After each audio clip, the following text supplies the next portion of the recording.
Hola a todos y a todas, un gusto saludarles. Mi nombre es Ignacio y soy practicante en Historia y Geografía.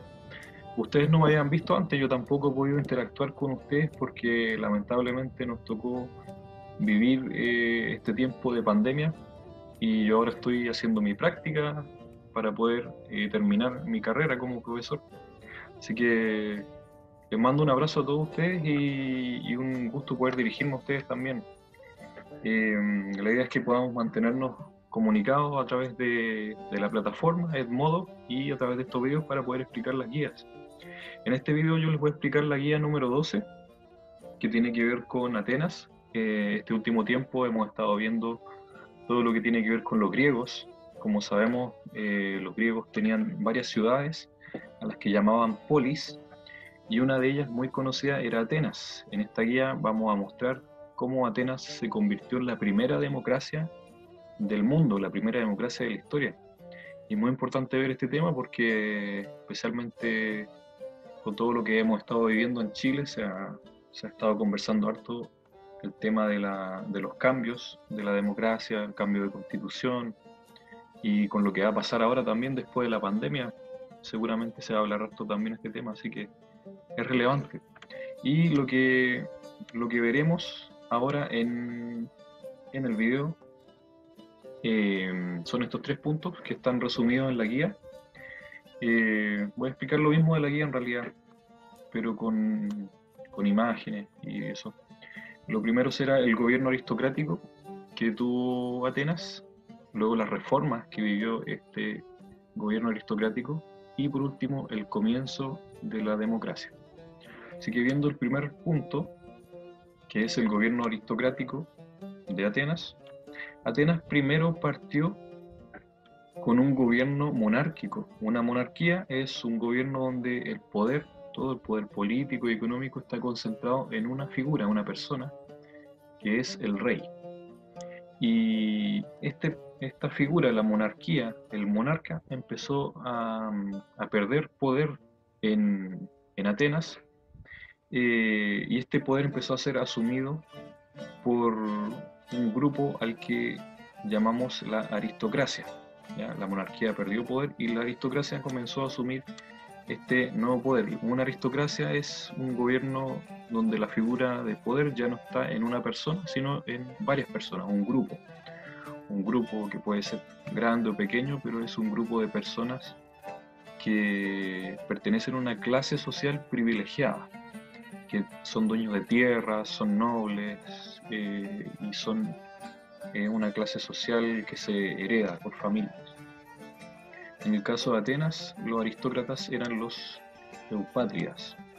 Este grupo era un grupo de terratenientes o personas que tenían tierras, dueños de tierra eran nobles, que asumieron el poder en Atenas y se organizaron de una forma como se muestra acá en este esquema. No está esto en la guía, pero lo muestro igual para que entiendan más o menos cómo era el funcionamiento de esta aristocracia.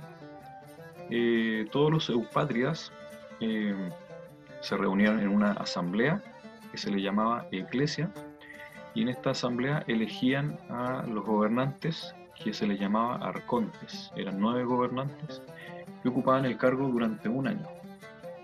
Importante mencionar que los únicos que participaban en todo este mecanismo eran solo los eupátridas, es decir, solo los nobles que poseían tierras.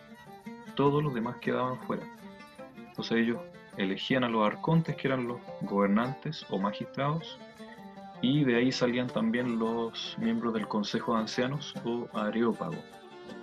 Este era el sistema de gobierno aristocrático, y en este sistema estaban completamente excluidos gran parte de la población, o sea, casi toda la población, como se muestra acá: extranjeros, comerciantes, artesanos, esclavos, campesinos y mujeres. Es decir, era un gobierno muy reducido, por eso es aristocracia. Hubo un momento en que Atenas comenzó a tener mayor crecimiento económico. Eh, Recordemos que, como hemos visto en las guías anteriores, Grecia se movía en toda la zona que se conocía como el mar Mediterráneo. Es decir, ellos tenían una vida marítima muy activa, eran muy hábiles navegantes, comerciantes, y a través del mar Mediterráneo ellos podían contactar con otras civilizaciones, vender y comprar productos. Entonces de esta forma ellos empezaron a enriquecerse bastante, a tener más productos, a tener más recursos, a tener más abundancia. Y esto empezó a beneficiar a varias familias. Y estas familias, una vez que ya tenían más riqueza, comenzaron a reclamar más poder también, a querer tomar decisiones, a querer participar en la política. Entonces comenzaron a presionar a los eupátridas, al gobierno aristócrata, para poder tener un poco de participación, y ellos se vieron en la obligación de ceder. Los eupátridas, los gobernantes, se vieron en la obligación de ceder un poco y dar algunas concesiones de poder. En este tiempo, bueno, aquí pasamos al otro punto, las reformas que se hicieron durante este gobierno aristócrata. Hay varias reformas importantes. Este personaje, que es Dracón, fue muy conocido. Él era un gobernante también, era un arconte, es decir, era un aristócrata, que siendo gobernante él aplicó un cambio muy importante, que es escribir el primer código de leyes escrito. Antes de esto existía ley, pero no estaba escrita en un papel, por ejemplo, sino que era conocida, era de memoria y era oral, era algo que se decía. Pero el peligro de esto es que la ley solamente la manejaban los gobernantes, y como no estaba escrita, ellos podían interpretarla o tergiversarla a su antojo, como quisieran. En cambio, escribirla, que fue lo que hizo Dracón, significaba que las reglas iban a estar claramente puestas para todos. Entonces iban a ser claras para todos las mismas reglas. Y eso se hace hasta nuestros días. Hasta nuestros días las leyes del país se escriben. Imagínense que aún siendo escritas las leyes, aún así los gobernantes muchas veces son corruptos y se saltan la ley. Imagínense si no estuvieran escritas. Entonces, por eso fue relevante lo que hizo Dracón. Otro personaje también, otro gobernante, que también fue arconte, fue Solón, que hizo otro tipo de cambios muy importantes. Por ejemplo, él abolió las deudas de los agricultores, que los agricultores pedían préstamos y se endeudaban, y eso hacía que que fueran tomados como esclavos cuando no podían pagar esta deuda. Él abolió esta deuda y prohibió la esclavitud también, a causa de las deudas.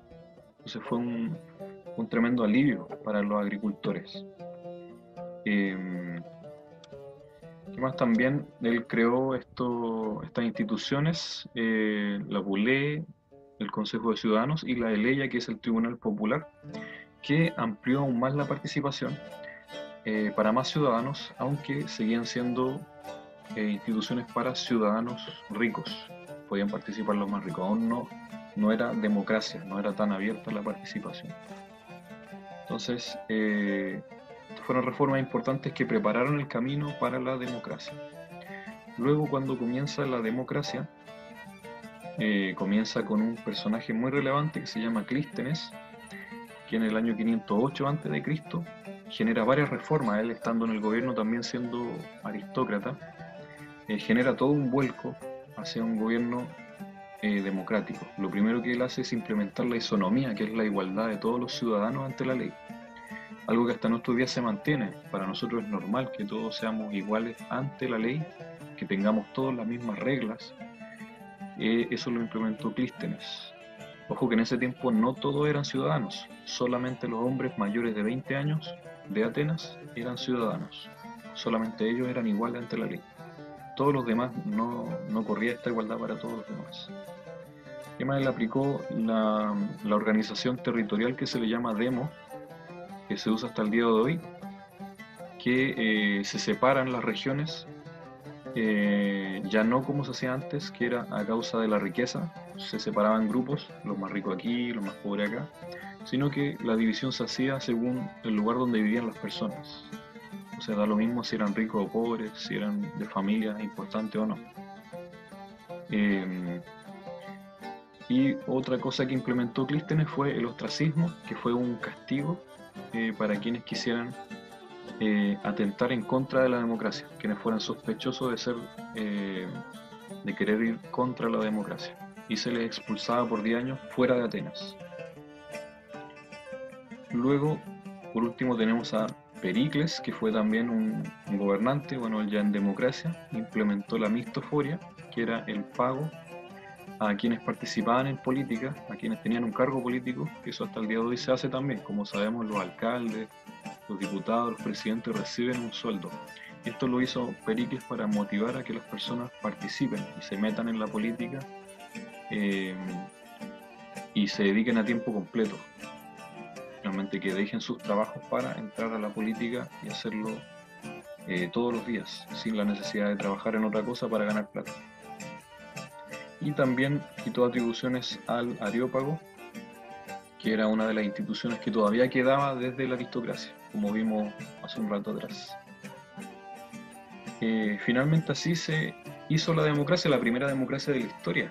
Es la democracia que influyó hasta nuestros días y que inspiró la democracia que conocemos hoy en Chile y en el resto del mundo. En varios lugares existe la democracia todavía. Pero esta democracia que se implementó en Atenas era un poco diferente a la de nuestros días. Diferente porque no participaban todos, sino que solamente podían participar los hombres mayores de 20 años que sean de Atenas. Todos los demás quedaban fuera de la participación, es decir, no podían votar ni ser elegidos los extranjeros, ni los esclavos, ni las mujeres. Ninguna mujer de ninguna clase social, por muy rica que sea o pobre, no podía participar, solamente los hombres. Aunque aún así era restringida la participación, pero era mucho más amplia que el modelo aristocrático, donde quedaban fuera los comerciantes, los campesinos, los artesanos, los esclavos, las mujeres y los extranjeros. Entonces acá se amplía un poco más la participación. Eso, de esa manera se construyó la democracia ateniense. La próxima guía veremos un poco más de detalle de cómo funcionaba esta democracia. Una frase de Pericles, el gobernante que recién vimos, una frase muy acorde a lo que estamos pasando ahora, porque estamos viviendo un momento difícil como país, como sociedad, como humanidad en general, por la pandemia. La frase dice: no se sale adelante celebrando éxitos, sino superando fracasos. Y eso quiero animarte y animarlo a ustedes a que, a pesar de lo difícil que sea este momento, esta situación, tengamos esperanza en que esto ya va a pasar, en algún momento va a pasar y van a estar mejor las cosas. Lo importante no es cuántas veces nos caemos, sino cuántas veces nos levantamos. Nos levantamos de esas caídas y salimos adelante. Así que quiero animarte a que tengas esperanza y que tengas ánimo en este tiempo. Y que sea un tiempo también de valorar las pequeñas cosas de la vida y valorar también a nuestros seres queridos. Así que un gusto poder saludarlos y presentarles este video. Cualquier duda que tengan pueden consultarme también, consultarnos a través de la plataforma. Y nos vemos en la próxima. Que tengan una buena semana.